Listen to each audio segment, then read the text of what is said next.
LiberalViewer presents. So, welcome to the April 10th edition of LiberalViewer Monday Media Mixup. Thanks for joining me. I'll be using the dozen best, most newsworthy clips I picked out from the Sunday morning news analysis shows from the Big Five corporate outlets of ABC, NBC, CBS, CNN, and Fox News, the so-called corporate media here in the United States, for which would be a really informative media criticism and political commentary show for you all today. My main topic, as you can see from the title of my video, is Russia doubling down on brutality in Ukraine. That's the main topic, and it'll be covered by the news summaries, and I'll have a couple newsmaker clips on that. But I will also be covering the one topic that's covered by the non-news summary. I mean the Fox News summary, since Fox News isn't really news, so it's a non-news summary, but they cover all the other stations, all the other cable news or corporate news media cover Ukraine as the main story, and then they cover some other stuff, and I will be taking clips of that, but it's Fox News that decides that the main topic is challenges facing the Biden administration, which includes Ukraine, and then they eventually go to their reporter in Kyiv. But since I've said that I'm going to continue doing this Monday media mix-up through the midterms, I guess I should kind of concentrate on the midterms since it's so determinative in the existence of this live stream. And so I will be using some newsmaker clips at the end to talk about the challenges that Biden is facing for the midterms. I'll have the Senate Minority Leader Mitch McConnell talking about what the Republican agenda is going to be if they retake the Congress, which it looks like they probably will. I'll have Larry Summers, former Clinton economic advisor, who you'll see Chuck Todd kiss up to as he's the guy who predicted inflation, also talk about the possibility of a recession, and that's a kind of interesting clip. And inflation and recession are two things that could really affect the midterms. Dr. Anthony Fauci, that's the final clip, talking about the continuing threat of COVID. That could also affect the midterms. And mixed in there, I also have that Representative Liz Cheney clip talking about the evidence that Donald Trump committed crimes and whether he should be criminally prosecuted. That's kind of a wild card that could really change up the midterms. So those are all the clips at the end on the midterms, but I'm going to cover the main topic of Russia doubling down on brutality in Ukraine, which is a very serious topic, after I do the political comedy clip that I like to start the show with. And this week, oh, thank you, Matthew, for that Super Chat contribution, the #1 fan. I appreciate that. For the political comedy this week, I selected 3 jokes from the Saturday Night Live Weekend update that was on last Saturday. There's a link down under sources in the video description where this is like the second week in a row on the free Saturday Night Live YouTube channel that they've uploaded the entire Weekend update as like one long video, which I personally appreciate. But I picked out these 3 jokes from the Weekend update, fake news broadcast, because for each of the jokes, I wanted to say something to the viewers. I wanted to make a comment on each of these 3 jokes, but I'm not going to ruin the jokes by explaining what they are before I show them like I usually do. I guess I do that quite a lot, but not this time. Not this time. I'm going to show you the jokes first, and then I'm going to talk about them. This is, like I said, you can watch the whole Weekend update. I picked out just 3 jokes from a 10-minute thing, and it's only 45 seconds long over here. The Senate confirmed Ketanji Brown Jackson, making her the first black woman to serve on the Supreme Court.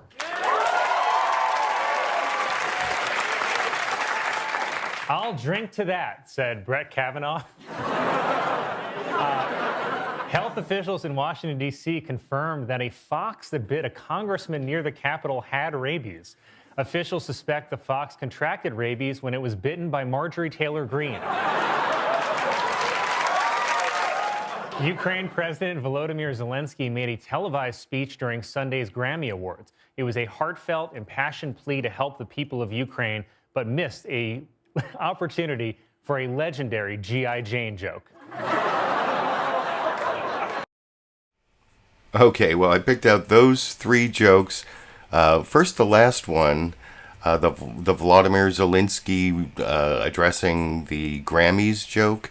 That was the only mention of Ukraine and the invasion. You remember last week I was criticizing them for going too light on Vladimir Putin. This week there was almost nothing on Ukraine, and the whole program, as I remember, maybe the cold open. But I don't even think in the cold open, but Weekend Update went very light on Ukraine. Also reminds me to tell you, that was a reference to Will Smith slapping Chris Rock. One of the reasons I'm doing this show so late this week for the live viewers, and I'm kind of extra tired, is because Saturday night I saw Chris Rock in Reno. And then this morning I planned to drive back in a couple hours from Reno, but there was a snowstorm in the mountains between Reno and Sacramento, and the trip took over like 5 hours, and it was kind of a nightmare, and I'm way behind on a lot of things. So anyway, Chris Rock was awesome. He was really funny. He didn't really talk about the Will Smith slap at all, except right at the beginning he just said he wasn't going to talk about it. That's pretty much all he said about it. But anyway, I wanted to mention that from that last joke. The middle joke, first, that was my favorite of the three jokes. I like that Marjorie Taylor Greene rabies punchline. I don't know, maybe is that misogynistic of me? I don't think so. I don't think it has anything to do with that. And then the other thing is, that was a big story this week, the rabid fox in D.C. and the congressman that was bitten. That's my representative in Congress, Ami Bera. And I'm just surprised that they didn't do any Fox attacks Democratic congressman. And I heard there's a longer, sad backstory there that they had to kill the fox, and my member of Congress had to get rabies shots before they even knew the fox had rabies, and then the fox was a mother and had kits, and anyway, that was a whole thing. And then finally, the first joke, since I'm going from the beginning, from the end to the beginning, the Ketanji Brown Jackson, was confirmed to the Supreme Court, and then they threw in the "I'll drink to that, Brett Kavanaugh" punchline, which gives me a chance to plug my edited, produced video, my old-style LiberalViewer video I made last week.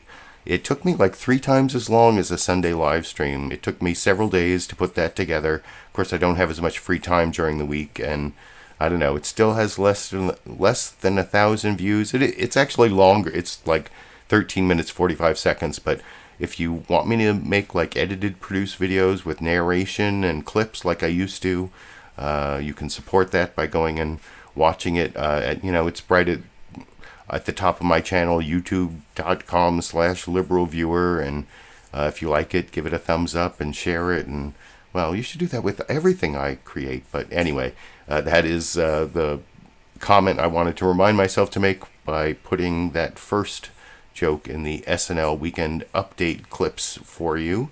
And so, usually I show you the 5 news summaries, or the 4 news summary and the Fox News non-news summary as the next clips after the Saturday Night Live or whatever political comedy I find for the week.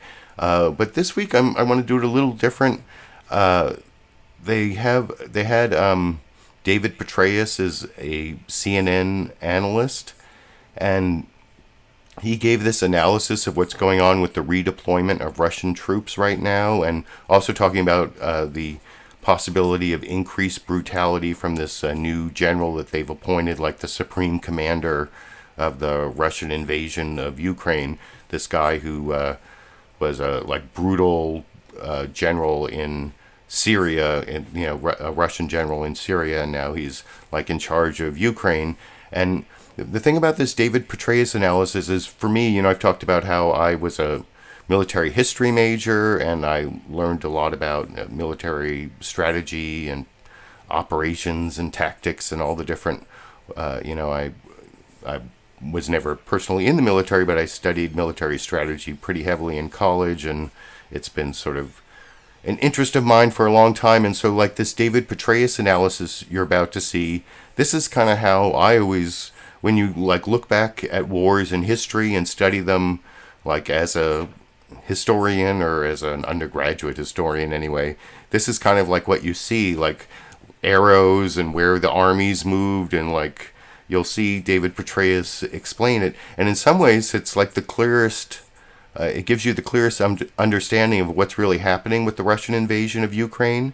But it also misses a whole lot that you're going to see in the news summaries coming up about like how brutal the whole thing is. I mean, he even talks about brutality, but you don't really understand the brutality till you see, like, well, the ABC This Week with George Stephanopoulos news summary, I think, conveys it the best, and I'm going to show it right after the David Petraeus, really great analysis of what's happening, but it's like, it's almost like a game. I mean, that's one of the reasons I have an interest in military strategy, is when I was growing up, I played a whole bunch of what they call war games, like with those, this is a long time ago, like before, I played war games before there were really computers that you could play war games on, so it's like hexagon maps, and anyway, I don't want to go into all that. That would be a big, but this kind of reminds me of like how we used to do war games back in the old days, and that's the whole point, is it makes it seem like it is a game, but it isn't. You get to see all the players and what they're all doing, but you don't really see the brutal consequences like you do in the news summaries. So that's why I wanted to like show this first, because it gives you a clear picture from like the non-human 30,000 foot level. Anyway, I've already introduced this clip enough. I'll talk about it a little more after we watch it together over here. So, as General, thanks for joining us. A top Ukrainian military official said the Russians are making final preparations for what he called a massive breakthrough in eastern Ukraine. It seems, from what we understand, from what General Milley said, this land is more open, less wooded, which I guess would undermine the successful Ukrainian tactics for the Battle of Kyiv, which were more guerrilla in tactics. What are you expecting next in the region? Well, it's going to be quite a fight. But Jake, let's review what happened over really the course of this very quickly. What we've seen, initially the main effort was Kyiv. And so you saw the column that came down from there and another one that came over here. There were also cities up here, Chernihiv and Sumy. And essentially, the Ukrainians stopped them cold and then started to counterattack, and then the Russians withdrew all these forces like that. So that campaign is over. The Ukrainians won the battles of Kyiv, Chernihiv, and Sumy. They were also trying to get to Odessa. That's the major port on the Black Sea. They got stopped cold right at Mykolaiv, and now the Ukrainians are counterattacking down there. So the focus now is the Donbass, and that is this area here. This is what was controlled originally by the separatists right here. You still have the Battle of Mariupol going on. There are still 3 areas in which there's resistance that the Russians have to deal with. But once they deal with that, you'll see these forces come like this, and then you'll see the ones that are being pushed in to the east of Kharkiv and coming down here. These little salients that you can see, because what they want to do is to encircle, if they can, the Ukrainian forces that have been fighting along essentially the front lines of the Donbass, which is almost a World War I kind of situation with trenches. I've been there. I was there several years ago, and you're right. This is much more open. Although there are some cities, and they are generally road hubs as well. And by the way, this is Kramatorsk. This is where that terrible bombing of the train station took place that you discussed earlier. Yeah. So that's what's coming. Now, and we saw this convoy. This has been laid out for everyone. Again, satellites pick this up. They're moving south. So to come back to Donbass, what they're doing is they're over here, moving along like this, and they're coming south, and again, they're going to be pushed in from here. And of course, you have a new commander. You have General Dvornikov. He's known as the Butcher of Syria for this brutal campaign that he prosecuted in Syria when he was the commander there in 2016. And what does it tell you that that Putin put General Alexander Dvornikov in charge of the invasion now? Not just obviously that the previous military efforts failed, but does this mean that it's going to get even worse, even more brutal, even more targeting of civilians? I fear that it may. Again, the Russians were known in Syria basically for, quote, depopulating areas. That's what they did to Aleppo. That's what they did to other areas. And I think we can expect that. We saw, the very first operation taken under him includes that terrible strike on the rail station. So you're going to see the focus again. The focus is the southeast. They have said, phase one is over, achieved all our objectives, which actually they withdrew from, again, the main effort originally, which was Kyiv. They didn't topple the government, replace President Zelenskyy with a pro-Russian figure. So now they're putting it all into the southeast. And what they'd like to do, of course, is by 9 May, they'd like to have a success so that when they celebrate World War II Victory Day, they can also say that they have now denazified the southeast part of Ukraine. That's all they really wanted to do all along. And again, they'd love to have an area that would be all of this right here, plus this ground link to Crimea. And he could paint that as a success. President Putin could. And again, you have this one general that'll be in charge of all of this. So the first time you actually have one figure who is the overall commander. Now, he's been involved here, but now everyone else is stepping aside. He's in charge. And again, I think you can expect more of what we have seen. The hallmark of the Russian forces so far has been indiscipline, not discipline. It has been violation of the Geneva Convention and the law of land warfare and so forth. We've seen repeated evidence of that. And that's what we're going to see more of, I fear, in the days and weeks that lie ahead. So we got to do everything we can to provide everything as quickly as possible.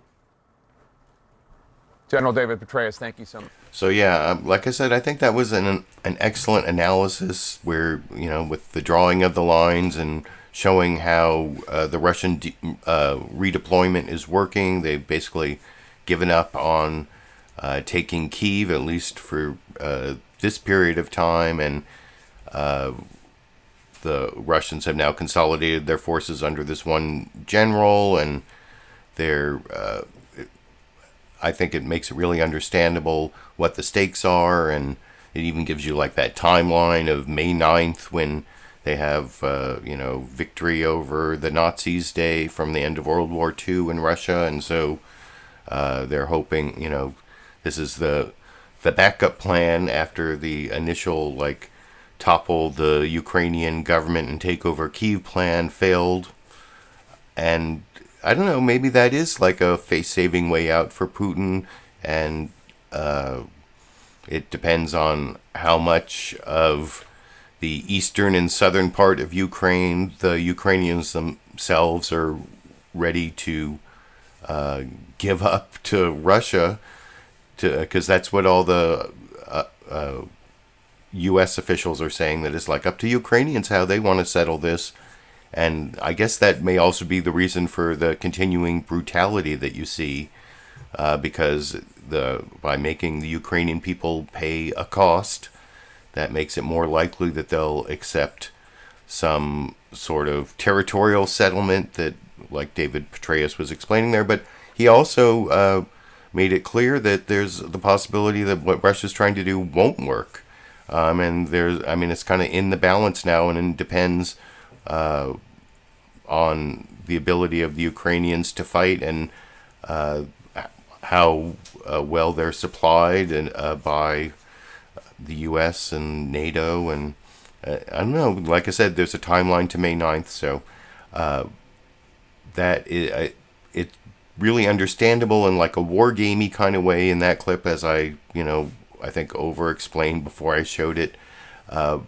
But what I think was missing from that analysis, like I said, is like the human cost. And I wish there was like one of these news programs took that kind of analysis and sort of integrated it with what you're going to see in the news summaries coming up.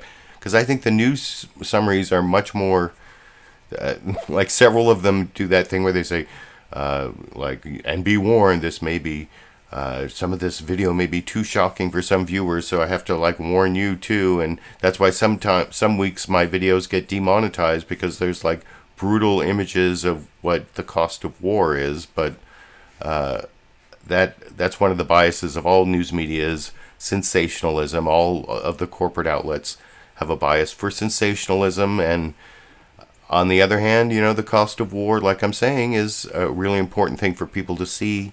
It's not just a game, even though it looks kind of like a game when David Petraeus is drawing those lines, like I was saying. So I think I also said before I showed that last clip that the ABC This Week with George Stephanopoulos news summary, although George is off this week, it's Jon Karl, and they have their reporter James Longman, who is outside Kyiv, just outside Kyiv. They don't say where, and I think this is the only one of the news summaries where they have someone in Kyiv where they don't mention that the British Prime Minister Boris Johnson actually went to Kyiv.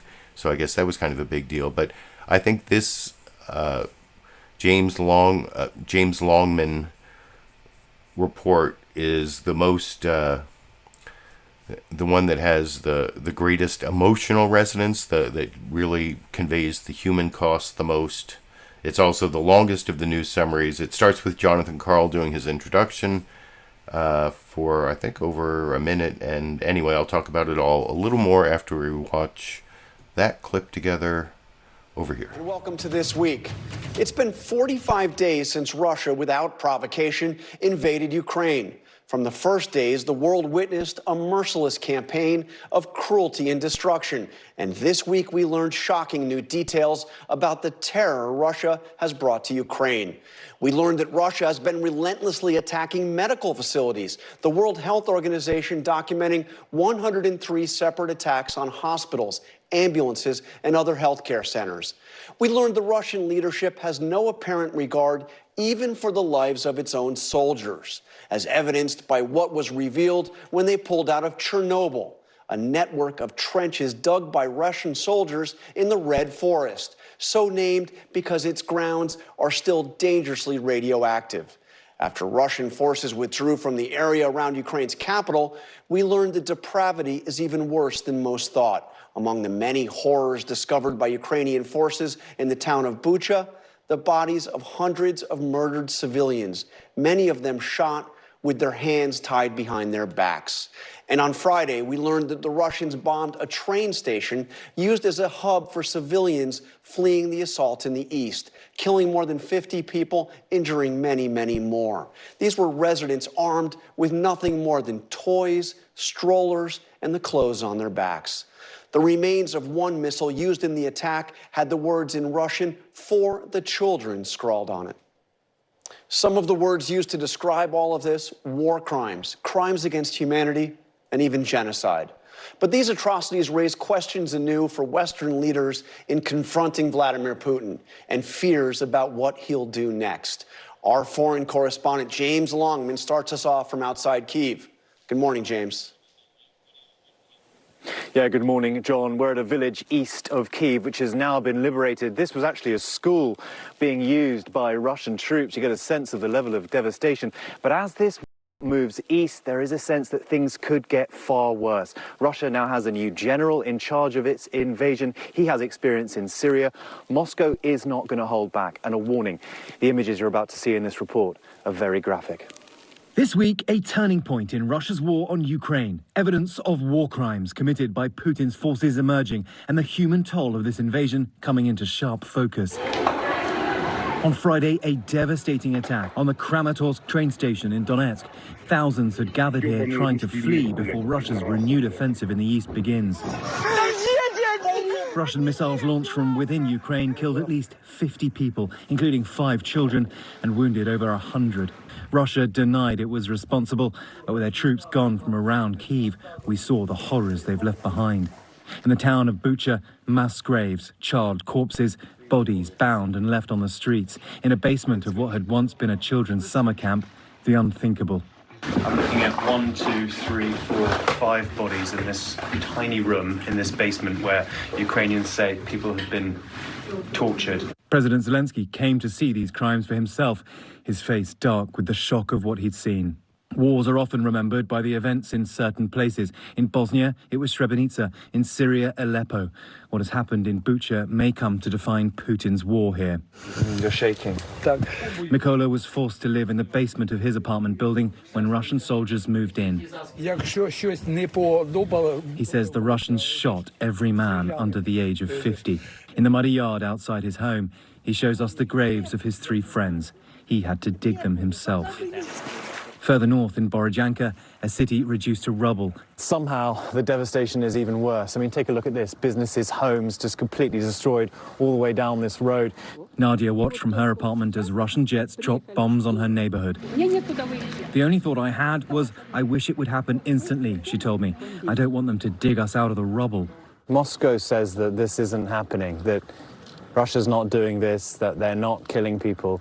Do you have a message for Vladimir Putin? Let Putin come here and look, she says. I have no future anymore. US officials confirm that Russian troops are now using mobile crematoriums to burn the bodies of Russians and Ukrainians, an effort to cover up the massive number of casualties.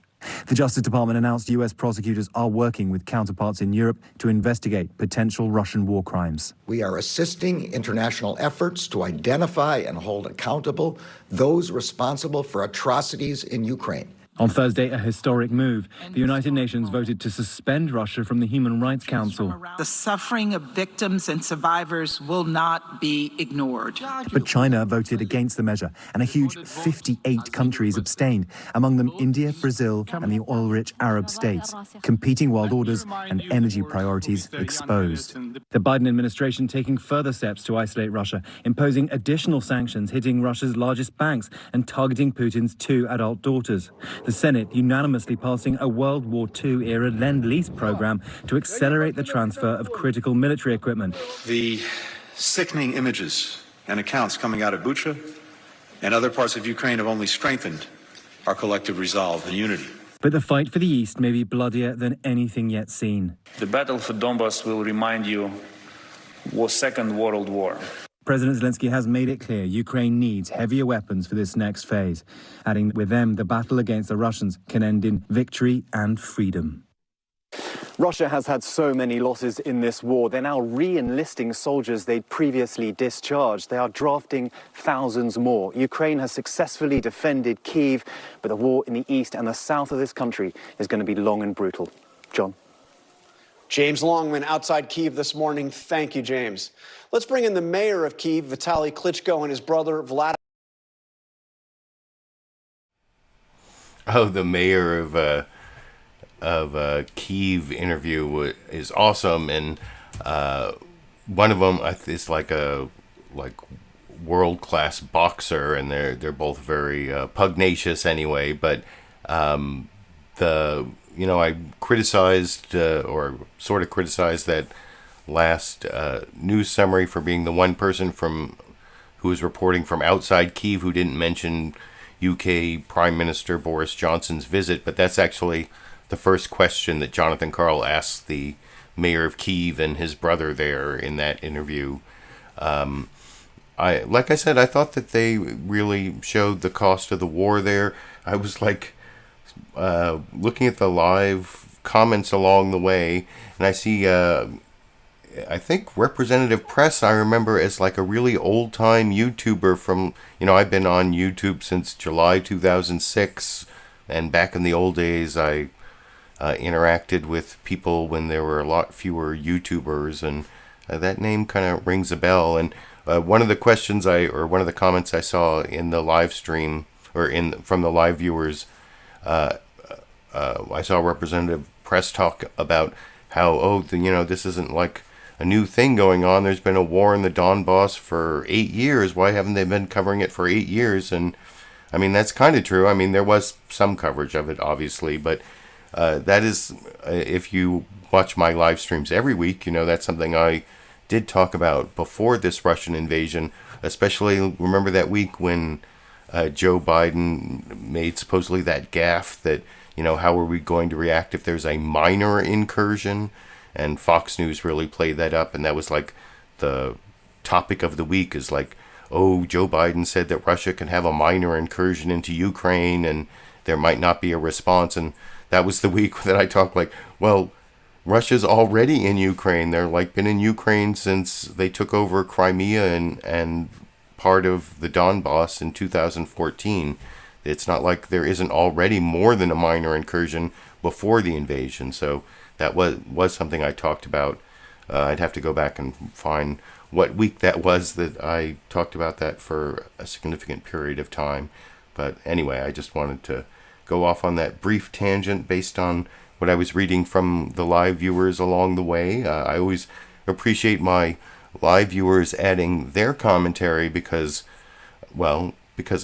it makes it a more interesting program for me, but also, I've mentioned this before, it increases my ability to claim that my use of the copyrighted material is fair use, because it's not just my commentary on the clips I'm showing as I'm broadcasting it. All of you can also comment on it, so we're all like creating media criticism and political commentary that makes it even a greater argument that my use of the copyrighted material is a fair use exception to the copyright law. So that's the other reason I like it. Anyway, I'm going to go on to all the other news summaries, plus the Fox News non-news summary. This next one, the second longest one, is NBC News' Meet the Press. It's Chuck Todd, who is talking to their reporter in Kyiv, Molly Hunter, who does talk about British Prime Minister Boris Johnson visiting Kyiv, and also the continuing Russian redeployment of their troops and the continuing Russian brutality that's being discovered and continuing in Ukraine, which I will talk about with you a little more after we watch that second news summary together. And again, I think my project for these news summaries this week is to take that David Petraeus analysis of what the troops are doing and see how much of it you get out of this news summary, and then how much of the human cost you get. And that's how I'm judging the news summaries this week. Here's the NBC one that I'll talk about with you a little more after we watch it together over here. Good Sunday morning. It's difficult to put into words the extent of Russia's calculated cruelty. But perhaps the Russians have done it for us. On Friday, near that train station where the Russians bombed civilians who were simply trying to flee the war from Ukraine's east, was a missile fragment with lettering reading, "For the children." Is that a signal from the Russians? It's not clear. What is clear is that some 50 people were killed, civilians trying to escape the war, and Russia making sure the war found them anyway. Ukraine's President Zelenskyy called this an evil that has no limits, as he begged, cajoled, and demanded that Western allies do more to stop this slaughter. Yesterday, Britain's Prime Minister Boris Johnson met with Zelenskyy in Kyiv, as Britain and Slovakia announced new military aid for Ukraine. Even as Russian troops have pulled back from the north, Zelenskyy says the Russian horrors that shocked the world in the town of Bucha are worse yet in other towns now reoccupied by Ukrainian forces. In a moment, I'm going to talk to Ukraine's foreign minister, and I'll ask National Security Advisor Jake Sullivan whether the United States needs to do more now to help stop the slaughter. But we're going to begin with NBC News foreign correspondent Molly Hunter. She's in Kyiv, where life has begun to return to a new normal. So Molly, describe Kyiv right now and watching the Prime Minister from Britain walk the city streets with Zelenskyy. What are you seeing in Kyiv?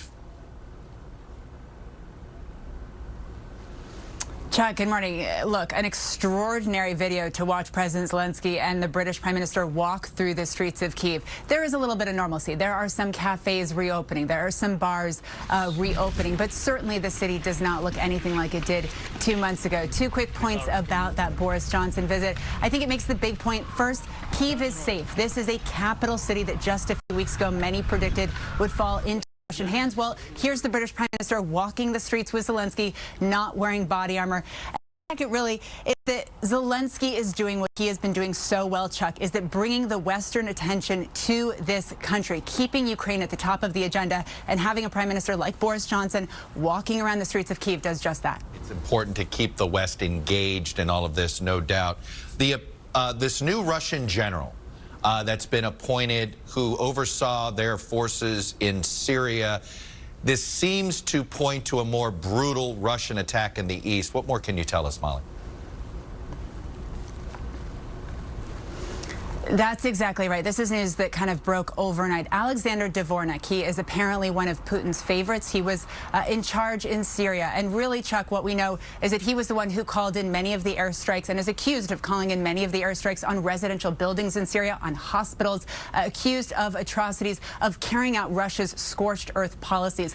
This happens, and we are told this really fills a power vacuum, that apparently Russia has been missing a key battlefield commander. And this comes as the shift focuses to the east of the country. Now, we are hearing from UK defense officials, though, is that part of this push to the east, Russia still doesn't have as many troops as they actually need on the ground, Chuck. So a lot of the troops that pulled back from the north and the northwest, where I am around Kyiv, they're not ready to go back in. So we're told this morning by UK defense officials that they are literally recruiting people that have been discharged in the last 10 years, in addition to troops from neighboring countries. So a lot of the success in the east is going to depend on whether Russia can really show up with the number of people that they actually need. Perhaps they're more vulnerable than anybody realizes. Molly Hunter in Kyiv for us. Molly, thanks. And joining me now from Kyiv is Ukraine's Foreign Minister Dmytro Kuleba. Foreign Minister Kuleba, welcome. And that was actually a pretty good interview with the Ukrainian Foreign Minister. I actually missed a little bit of it on my TiVo that I can take clips from because I was gone and, like, I don't know, there's 6 minutes missing.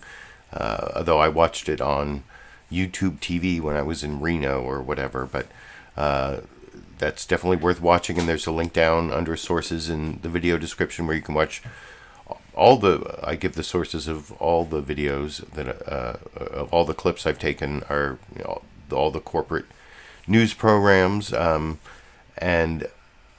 mean, I thought that NBC News Meet the Press news summary was okay. I thought that they focused way too much on the Boris Johnson visit. I mean, I don't know. I guess it is kind of...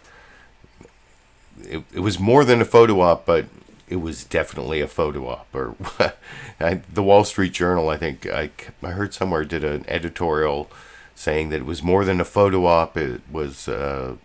showed like the victory in, the victory in the Battle of Kyiv or whatever. I think that's what the Wall Street Journal said. But anyway, I'm going to get on to the next news summary, which is the CBS News Face the Nation news summary. Again, the same facts. It's pretty much this is Margaret Brennan does the introduction, and then they have their reporter Debora Patta, who's in Kyiv.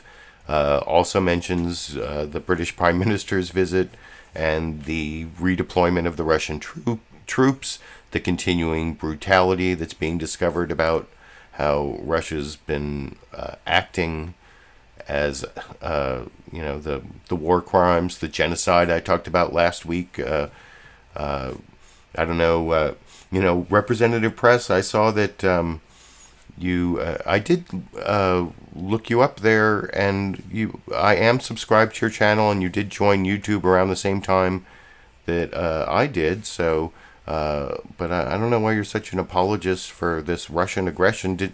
You should go watch my live stream last week where I talked about how there was this article or this column in the Russian-owned media where they were basically talking about their desire to denazify Ukraine. Denazification is de-Ukrainization, and they're basically deciding to destroy the Ukrainian nation, or that was the policy of Russia, according to this Russian-controlled media source. And it's the same thing that Vladimir Putin said right before the invasion about how Ukraine was created by the Bolsheviks in 1917, and that whole, that is also something I've talked about previously on my program. And, if you look at the definition of genocide, destroying a nation actually is in the Geneva Convention definition of genocide. That's what I talked about last week. So I don't know why you would be an apologist for what the Russians are doing in Ukraine right now, and you'll see it again described in the CBS News Face the Nation news summary with a reporter in Kyiv, Debora Patta, on the ground there, reporting on the end in the Battle of Kyiv, redeployment to the east and the south, and the continuing Russian brutality as British Prime Minister Boris Johnson visits over in this clip. Good morning and welcome to Face the Nation. We are 46 days into this devastating war in Ukraine, and the number of attacks and atrocities continues to mount. Russian forces have retreated from the north but have dramatically stepped up their advancement in the east. We begin today with Debora Patta reporting from Kyiv, and we want to warn viewers, some of the pictures you are about to see are disturbing. From land, sea and air, the Donbass region has already been pummeled relentlessly since the war began over 6 weeks ago. There's not much that hasn't been reduced to rubble in cities like Mariupol, where the nearly 100,000 people still trapped inside are enduring what one resident described as misery worse than hell. And now new satellite imagery shows a massive 8-mile Russian convoy of hundreds of armored vehicles moving steadily south towards the eastern front line, with a new battlefield commander at the helm, General Alexander Vornikov, accused of ordering strikes that flatten civilian neighborhoods in Syria. Ukrainian officials are urging residents to get out of there, even though it means risking a journey fraught with danger. On Friday, more than 50 civilians, including children, were killed in a missile attack on a train station where they were heeding official warnings to flee. In the capital, things could not look more different. Unthinkable a few weeks ago, Ukraine's President Volodymyr Zelenskyy walking the deserted streets during a surprise visit with the UK's Boris Johnson, who brought promises of more military aid and more outrage. What Putin has done in places like Bucha and in Irpin, his war crimes, have permanently polluted his reputation. But the liberation of areas near Kyiv has been muted by the growing list of Russian atrocities, from the roads in Bucha littered with bodies to the mass graves filled with executed civilians. The hotline set up to report war crimes has been overwhelmed. More than 15,000 calls a day, says Ukraine's human rights chief Lyudmila Denisova. One cannot imagine that something like this can happen in the 21st century, she told us.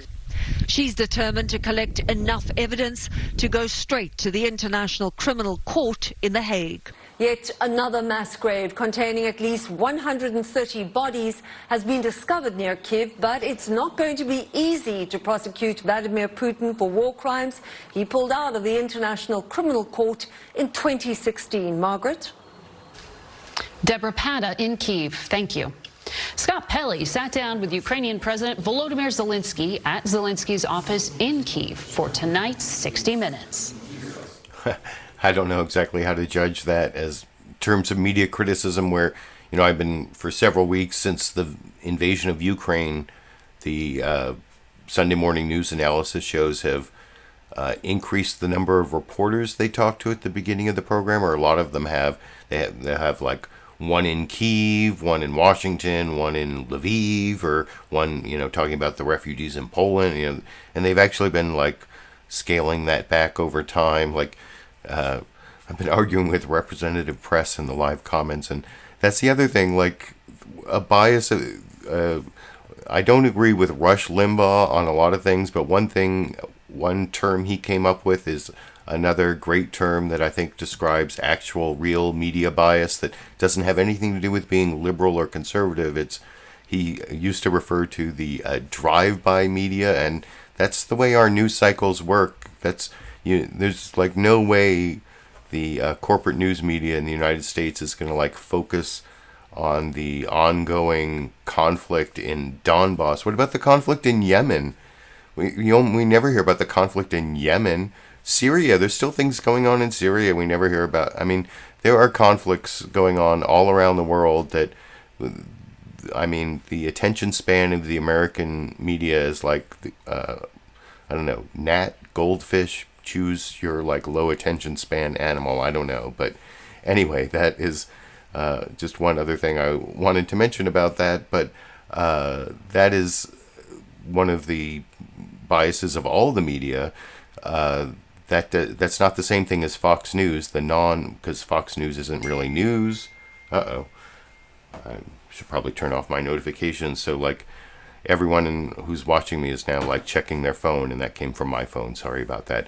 But if you read The Loudest Voice in the Room by Gabriel Sherman, you'll know that Fox News was actually not created as a news organization, but as a propaganda outlet for the Republican Party, which is what it is. And that's why Fox News actually has a reporter in Kyiv, but didn't go to him first. Instead, they go to Lucas Tomlinson in Washington, D.C. to report on challenges facing the Biden administration. In this non-news news summary from Fox News Sunday, Dana Perino, Lucas Tomlinson, and I will talk about that a little more after we watch together over here. And hello again from Fox News. Changes to Russia's military strategy in Ukraine have the West preparing for even heavier fighting in the weeks and months ahead. This as the president faces headwinds on issues like inflation, high energy prices, and the border that are complicating the environment for Democrats ahead of the midterms. In a moment, we'll speak live with White House Press Secretary Jen Psaki. But we begin with team coverage this morning. Jeff Paul is live in Lviv, Ukraine, where Russia is intensifying pressure in the east and south. But first, Lucas Tomlinson live at the White House with a look at the challenges facing President Biden. Good morning, Lucas. Dana, President Biden signed bills to end normal trade relations with Russia, to ban Russian oil imports, not long after a Russian missile strike killed 50 people at a train station in eastern Ukraine. For every Russian tank in Ukraine, there are 10 U.S.-provided anti-tank systems in the country. The White House defending its strategy to help Ukraine, as leaders there beg for more weapons from the U.S. and NATO. At home, the administration facing backlash over plans to drop the Trump-era public health measure known as Title 42, which bars migrants from entering the country during a pandemic. Moderate Senate Democrats co-sponsoring a bill to delay lifting the measure, while asking the White House to submit a plan to deal with a border surge. I don't think that Section 42 should be removed until we have secured borders, period. The scale back of some health protocols coming as COVID strikes D.C. Lawmakers and cabinet members testing positive, including House Speaker Nancy Pelosi, who is in close proximity to the president. Like anyone else, the president may at some point test positive for COVID. The White House celebrating one major win this week, as Judge Ketanji Brown Jackson became the first black woman confirmed as a Supreme Court justice. People of every generation, of every race, of every background felt this moment, and they feel it now. I am just the very lucky first inheritor of the dream of liberty and justice for all. President Biden plans to visit Iowa on Tuesday, his first visit there since the 2020 election. Of course, a critical state in 2024. Dana. Indeed it is. Lucas Tomlinson reporting from the White House. Lucas, thank you. Now let's turn to Jeff Paul. He's live in Lviv, Ukraine, with an update from that country. Good morning. Oh, not Kyiv, Lviv. They don't even have anyone in Kyiv, but they actually had you remember a few weeks back I showed a report from the Fox News reporter in Kyiv, Benjamin Hall, and by the time I did my Monday media mix-up, he had already been reported as severely injured. The camera person and the producer with him both died, and so I don't think I can. Based on that, I think I'm going to mute my criticism a little bit of Fox News for not having a reporter in Kyiv at the moment.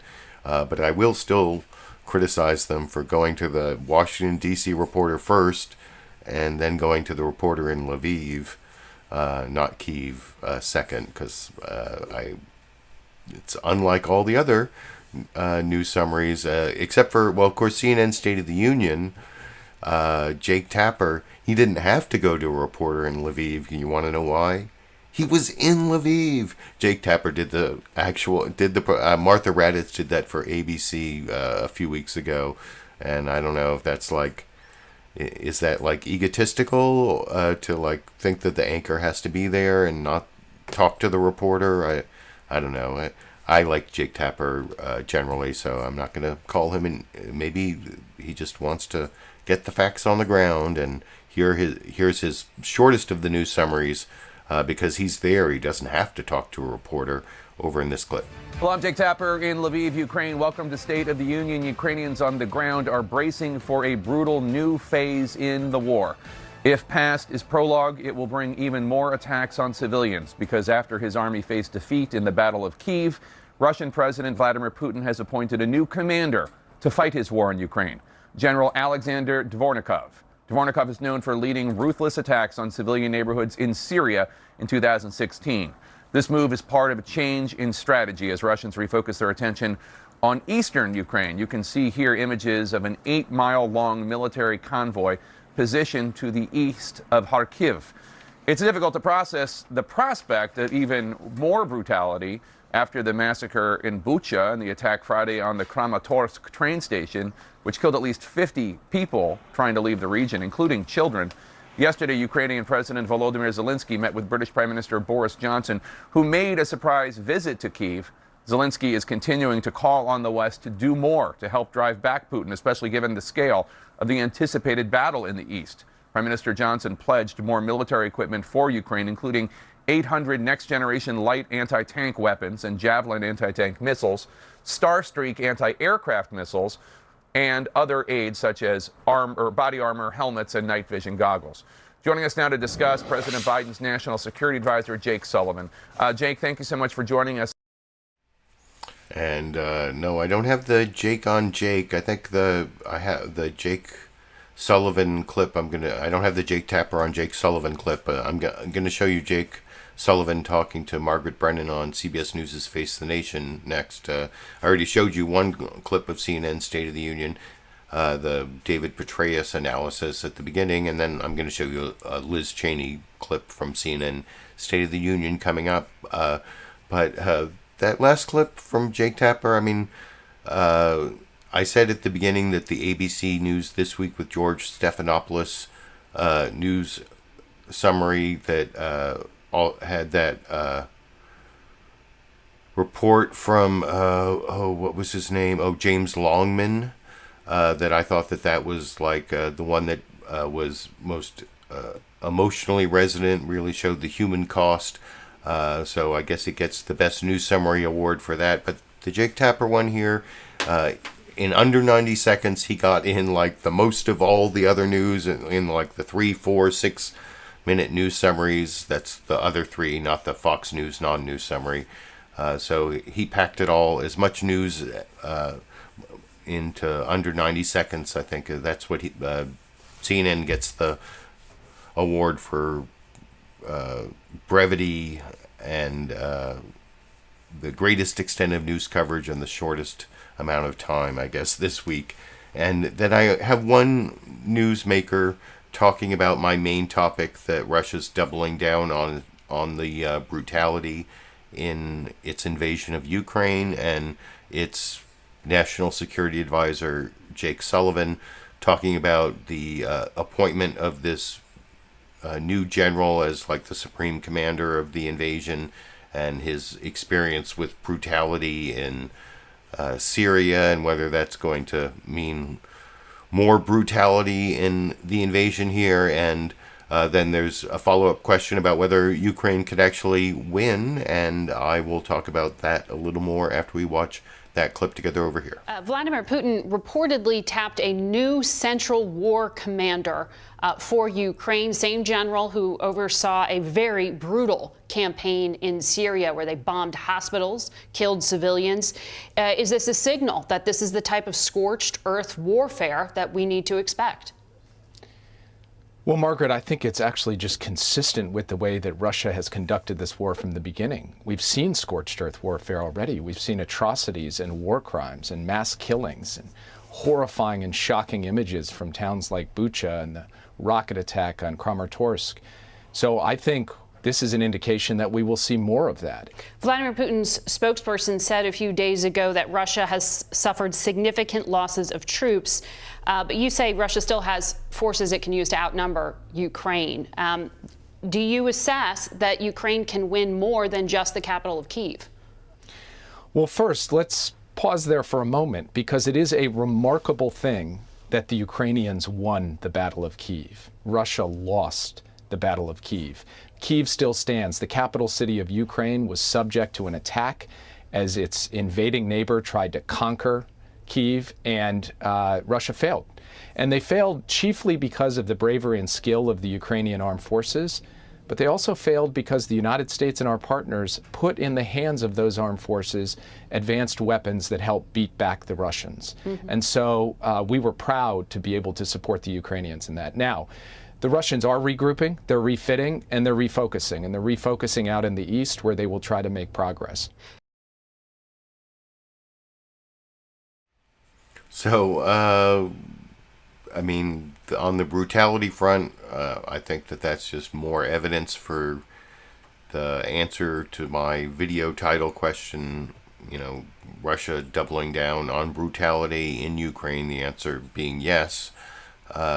But that second question, that was a little worrisome. The question was basically, with Ukraine winning the Battle of Kyiv, do you think Ukraine can actually win this war? And the answer being, isn't it great they won the Battle of Kyiv? That's not very encouraging that the White House National Security Advisor wasn't more enthusiastic about the possibility of Ukraine actually defeating the Russian invasion, which seemed like it might be possible.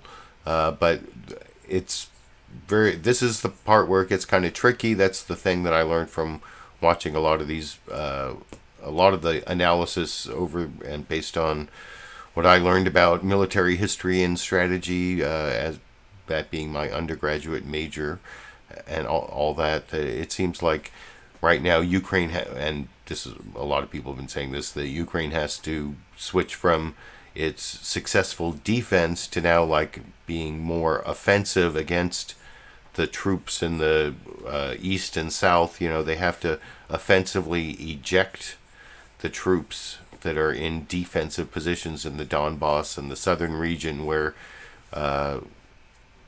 Vladimir Putin and the Russians are trying to create the land bridge from the illegally annexed territory of Crimea over through, you know, all the way to Odessa. You saw in the David Petraeus analysis, although that doesn't seem like it's going to happen at this point.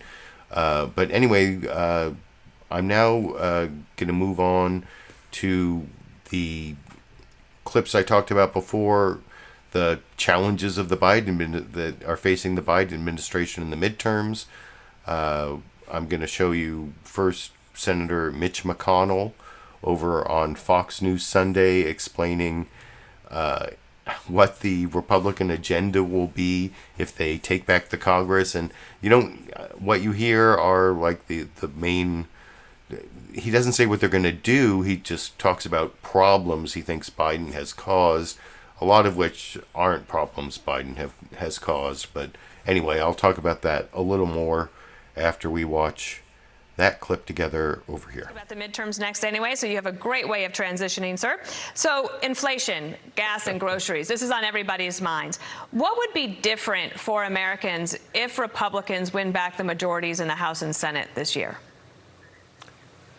Well, our agenda next year, if we're fortunate enough to be in the majority, will be focused on exactly what you and I have been talking about: crime, education, beefing up the defense of our country. The president's request for the Defense Department in this year's request doesn't even keep up with inflation.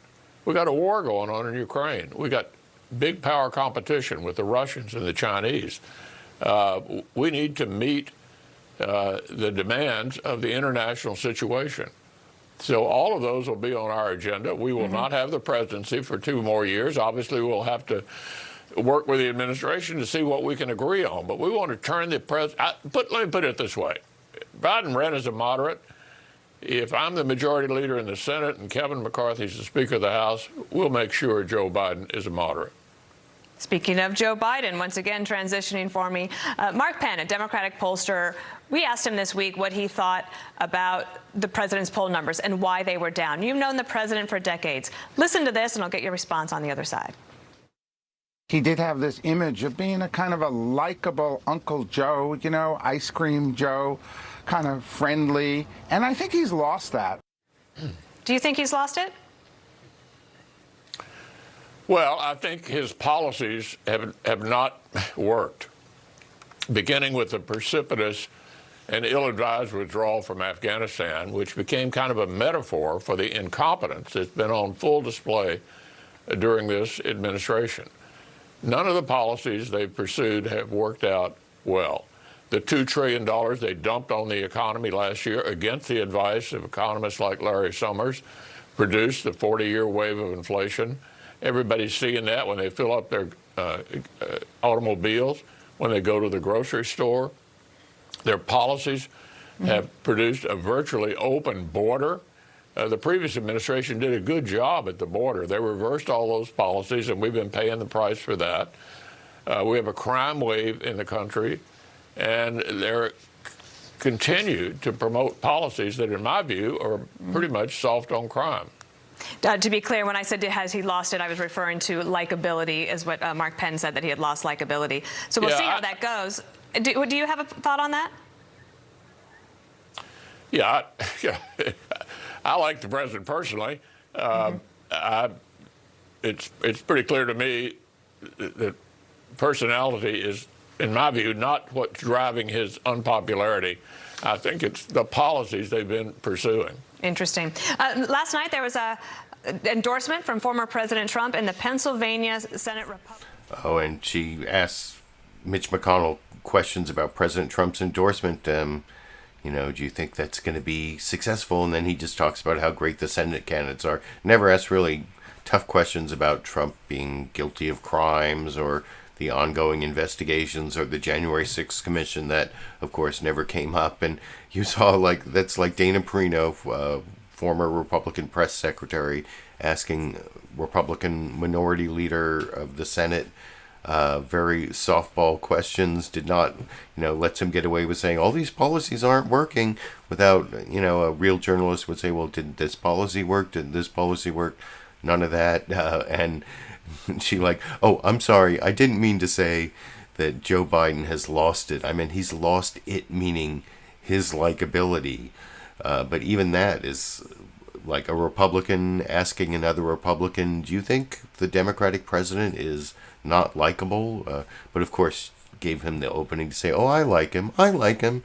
He's just very ineffective in his policies. So anyway, I thought that was another lesson in Fox News bias, but you can let me know what you think in the comment section. And I'm going to show you one more Republican here before I get to Dr. Anthony Fauci and Larry Summers, who are probably both Democrats. I hope they're still Democrats. Seems like Mark Penn might not be a Democrat. Larry Summers was always a very conservative Democrat, but Liz Cheney is not a conservative Democrat. She's a conservative Republican, but she's like a pariah because she tells the truth about Donald Trump. I'm not a big fan of Liz Cheney's, but she does tell the truth about Donald Trump, and I'm going to commit some brief legal analysis after I show this clip where she basically says there is enough evidence that Donald Trump has committed crimes that she's convinced. And maybe after you watch the clip, you'll be convinced, and I will talk about it a little more after we watch it together over here. There are many ways that one can fight to protect democracy. Let's turn from the military way it's being fought here to the efforts to protect democracy in the United States. You're the vice chair of the January 6th committee. The New York Times reporting this morning that your committee has concluded that you have enough evidence to make a criminal referral for President Trump to the Justice Department for obstructing an official proceeding and for conspiracy to defraud the United States. Is that true? Do you have enough evidence to refer Trump for criminal charges? Well, we have not made a decision about referrals on the committee. I think that it is absolutely the case. It's absolutely clear that what President Trump was doing, what a number of people around him were doing, that they knew it was unlawful. They did it anyway. I think you certainly saw that in the decision that was issued by Judge Carter a few weeks ago, where he concluded that it was more likely than not that the President of the United States was engaged in criminal activity. I think what we have seen is a massive and well-organized and well-planned effort that used multiple tools to try to overturn an election. You've seen just in the last few days a plea agreement from one of the leaders of the Proud Boys, which lays out in really chilling detail the extent to which violence was planned, the extent to which the message that went out on December 19th about the planning, about the rally in Washington, and don't forget, Donald Trump tweeted out that message, be there, be wild, that the day after that message, the organization and the planning started, and that they understood, that they knew that they were going to attempt to use violence to try to stop the transfer of power. That is the definition of an insurrection, and it is absolutely chilling. And just to be clear, you've seen this evidence and you believe President Trump committed these two crimes? What I've just quoted to you is a public document. It is the plea agreement in the Donahoe case. Everybody can look at it. I would highly recommend everybody does look at it. It's the statement of offense in that plea agreement. The committee has obviously been focused very much, has got a tremendous amount of testimony and documents that I think very, very clearly demonstrate the extent of the planning and the organization and the objective, and the objective was absolutely to try to stop the count of electoral votes, to try to interfere with that official proceeding, and it's absolutely clear that they knew what they were doing was wrong, they knew that it was unlawful, and they did it anyway. There's a dispute on your committee, as I don't... So, yeah, that's, like I said, I don't agree with Liz Cheney about a lot, but I talked months ago about there being evidence, and at least enough evidence to charge Donald Trump with a crime, a felony, under 18 U.S.C. 1512. Here, I'm going to show you.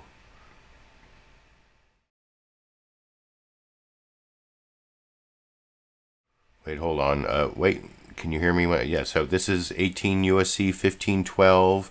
And for the live viewers here, I'm putting a link into the live chat. I'll put it in the video description. For the recorded show viewers, it says whoever corruptly, and it's 18 U.S.C. 1512 C sub 2.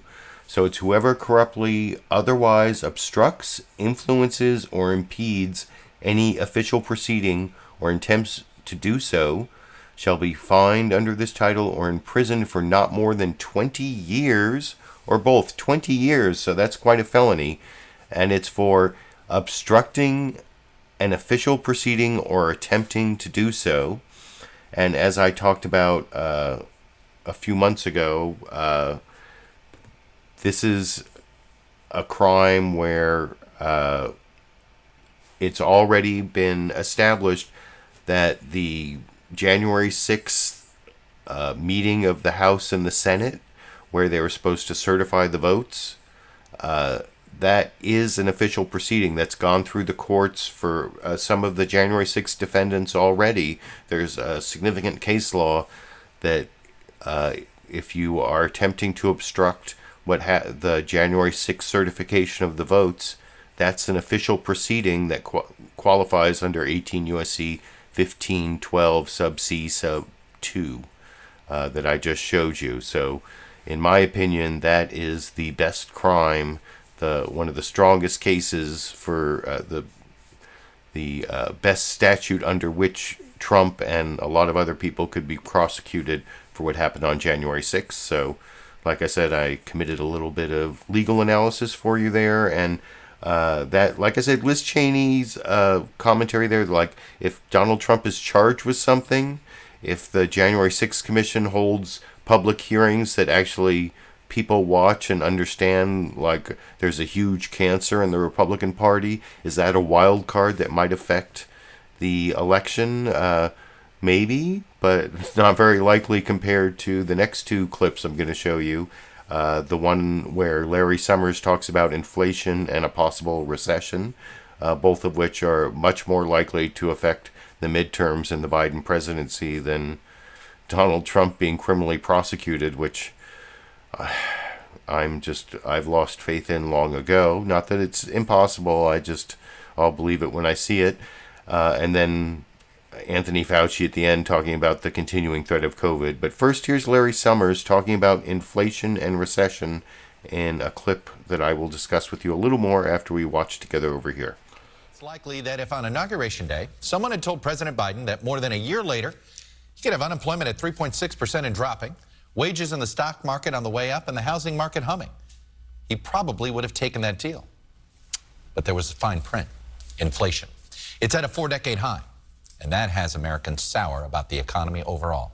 And on the latest NBC News poll, adults disapprove of President Biden's handling of the economy by a nearly 2-to-1 margin, and it only has continued to grow. One person who saw inflation coming is former Clinton Treasury Secretary Larry Summers, who is now also predicting the U.S. is likely to fall into a recession next year if things don't change quickly. And Larry Summers joins me now. Mr. Summers, it's good to see you. Thanks for coming on. Good to be with you. Let me start with, what did you see that so many others missed? You know, we've seen predictions of inflation over the last 40 years. You're the one that seems to have gotten the timing of this hit right. What did you see? I saw that we had a tidal wave of demand between zero interest rates from the Fed, a huge outpouring of saving that people had pent up from the COVID period, and massive fiscal policy from the December bill and then the stimulus bill that was passed. It just seemed to me that demand was going to overheat. We were going to have labor shortages. The bathtub was going to overflow, so to speak, and the inflation rate was going to pick up. And I think that did happen. And then things that I certainly didn't see, and I don't think others could have seen, the Ukraine war and all of the interferences in supply associated with that have created a bit of a perfect storm. I'm curious, is it possible that with COVID and all the disruptions that caused, did we have basically two choices? A recession in the moment, or throw money at the problem and risk inflation? Were we sort of stuck between two bad choices here? I think we had very, very difficult choices, and I think people with good faith made choices. And I think while I disagreed with them at the time, I think the choices reflected the consensus of many outside economists. I think we were too slow to pick up on how rapidly the economy was recovering, and therefore we injected more demand into the economy, both in terms of deficits and in terms of monetary policy, than looks today to have been the right amount. Some of it was we were buying an insurance policy that we turn out not to have needed, just like I bought life insurance last year, and in a sense I wasted my premiums, but in a sense it was necessary to spend that money. But I was concerned last year that we were injecting too much demand into the economy, given all the configurations. And I don't think it was a sound strategy to create as big labor shortages as the labor shortages that we did create. So, a recession, is it inevitable, or is there a way to avoid it? Nothing is inevitable or certain in economics, Chuck. The painful fact, though, is that historically, when we've had inflation above 4 and we've had unemployment below 4, essentially always since World War II, that's been followed by a recession within the next 2 years.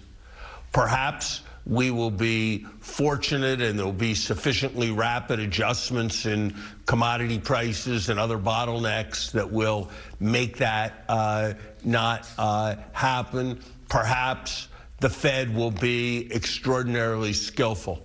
But I think the Fed, and lucky, But I think the Fed has a very, very difficult job. I think we can make a contribution by doing things like the Strategic Petroleum Reserve release that holds down where oil prices would otherwise go. I think it's a time when we need to be looking at tariff reduction, because potentially that could take a percentage point off of the CPI. I think we need to look wherever we can at buying things more inexpensively when the federal government is purchasing. We need to look at immigration flows so as to address this labor shortage. But it's not going to be easy starting from where we are. You believe... So I see a lot of my live viewers aren't big fans of Larry Summers, and I'm honestly not a big fan of Larry Summers. He is like one of the favorite former Democratic officials on Fox News, so I hear about him a lot. So I thought it was kind of interesting to hear him say that we need more immigration, because actually our legal immigration has dropped a lot recently, and because of the Trump administration, they cut legal immigration. And somehow that part of Larry Summers' prescription doesn't really make it onto Fox News. I thought he was not very good for labor. He was a very conservative Democrat in the Clinton administration. He said like some unfortunate thing about feminism, or I think about the ability of women to excel in math and economics or something. I remember something about that. And then there was one interesting thing. I never heard this, like, curse of the fours. That's the first and only time I've ever heard about this, where, like, if inflation goes above 4% and unemployment goes below 4%, recession within 2 years. I guess we're going to see whether we're going to, past performance is not predictor of future results, as they say in the... was Larry Summers, did he work for Goldman Sachs? I can't remember which big finance firm he worked for. But anyway, I have one more newsmaker clip for you. And that, I talked about how inflation and recession are possible things that could mess up the midterms and the Biden presidency. And then the final threat here is the resurgence of COVID, which apparently we're not through with. And Dr. Anthony Fauci was over on ABC's This Week with George Stephanopoulos, and I've watched this clip multiple times, and I think the biggest takeaway is do not poo-poo the risk. I say it again, do not poo-poo the risk, as I will talk about with you a little more after we watch that final newsmaker clip together over here. The overall picture, we see cases rising in 21 states, hospitalizations rising in 11 states. What is your level of concern right now? Well, obviously, there is concern that we are seeing an uptick in cases. As I've mentioned over the last couple of weeks, John, that this is not unexpected, that you're going to see an uptick when you pull back on the mitigation methods. If you look at the CDC calculation with their new metrics, it's clear that most of the country, even though we're seeing an uptick, is still in that green zone, which means that masking is not recommended in the sense of not required on indoor settings. But as people pull back, when you have a highly transmissible virus like the BA2, and you have pulling back on mitigation methods, at the same time there's waning immunity, we're going to see an uptick. So the numbers you gave are not surprising. What we're hoping happens, and I believe it will, is that you won't see a concomitant comparable increase in severity in the sense of people requiring hospitalizations and deaths. But the idea that we're going to see an uptick, I think people need to appreciate that that's the case and follow the CDC guidelines, because remember, when the metrics were put forth, the new metrics looking at the guidance of masking, it was said that if we do start seeing an uptick, particularly of hospitalizations, we may need to revert back to being more careful and having more utilizations of masks indoor. But right now, we're watching it very, very carefully, and there is concern that it's going up. But hopefully we're not going to see increased severity. Regarding those mitigation efforts, I want to get your reaction to something that was written, an op-ed in the Washington Post by Dr. Leanna Wen, a former public health official. She writes, quote, "At this point in the pandemic, we have to accept that infections will keep occurring. During the winter Omicron surge, almost half of Americans contracted the coronavirus. The new Omicron subvariant BA2 is even more contagious.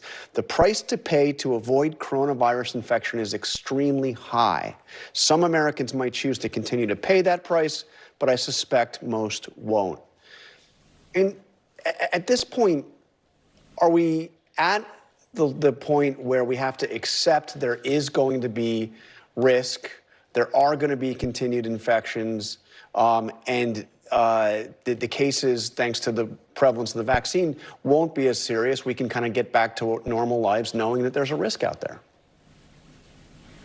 You know, John, I think Dr. Wen articulated that pretty well. There will be, and we've said this many times, even in our own discussions between you and I, that there will be a level of infection. This is not going to be eradicated, and it's not going to be eliminated.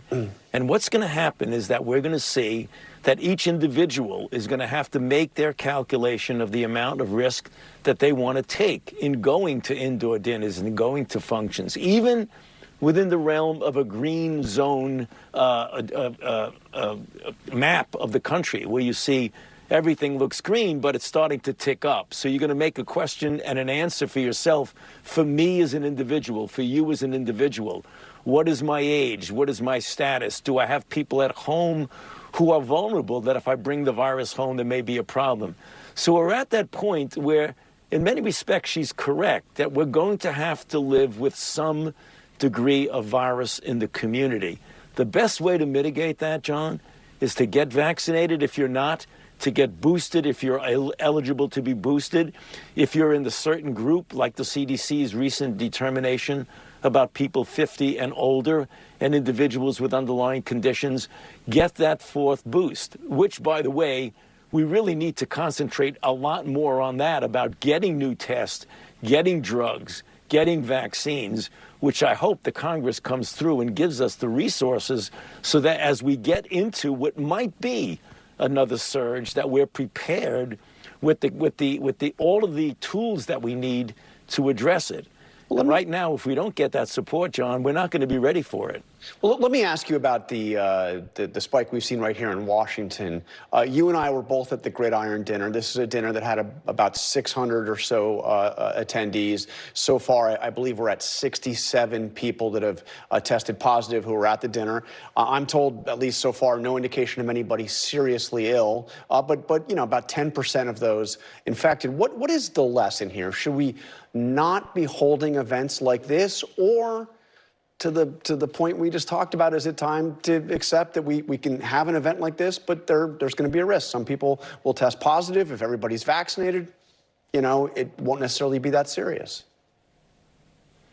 I think it gets back to what we were discussing just a moment ago, John. It's going to be a person's decision about the individual risk they're going to take. I think the people who run functions, who run big dinners, who run functions like the White House Correspondents' Ball, or thinking back the Gridiron dinner, are going to have to make a determination looking at the CDC guidelines and seeing where the trends are. I mean, there are some places you go, not only is it required that you show proof of vaccination, but you have to have a negative test the day you go to a particular place. Yep. And I know a lot of social functions throughout Washington and in New York are doing the same thing. And it's up to the individual to determine what their level of risk. We don't want to poo-poo getting infected. I think people sometimes say, well, it's okay to get infected. No, it's not, because there are things like long COVID, and there are sometimes people, even though they don't require hospitalization, John, they get significantly ill. They may be at home, they may require a doctor consultation, but they don't get hospitalized. That's not something to poo-poo. Again, each individual will have to take their own determination of risk. Dr. Fauci, we're almost out of time, but... So yeah, do not poo-poo the risk. You heard at the beginning there, cases are up in 21 states, hospitalizations up in 11 states. That's serious, but anyway, you saw, I think that whole analysis there from Dr. Fauci is kind of a synopsis of where we are. You have to, like, every individual has to assess their risk, you know. I talked about how I went and saw Chris Rock in a big, like, huge ballroom at a Reno casino, so I definitely took some risk there, and I felt the risk every moment of it pretty much, and I don't know if it was worth it, but like Dr. Fauci said, we're all assessing our risks, and you make your choices and you live with them, that's one of my quotes from Groundhog Day that I guess I'll finish the show with, because I'm very tired having driven home from Reno, but I did get you a bonus Dash clip for the Dash fans out there. This is, I showed you Dash as Conversation Boy. This is Dash as Faucet Boy. We call him Faucet Boy quite a bit. He loves drinking from faucets, as you can see here.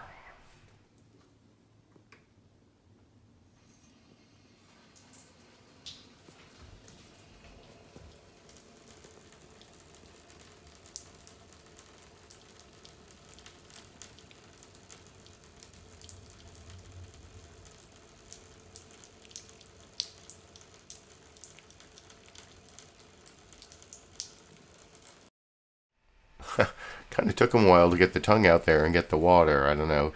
He is going to be 17 years old in about a month or so, but he's still going. And anyway, I'm almost not still going, so I'm going to finish up the show. I'll be back next Monday. Maybe I'll have some reason to upload a old style video again like I did last Friday. Please go and check it out on my channel, youtube.com/LiberalViewer.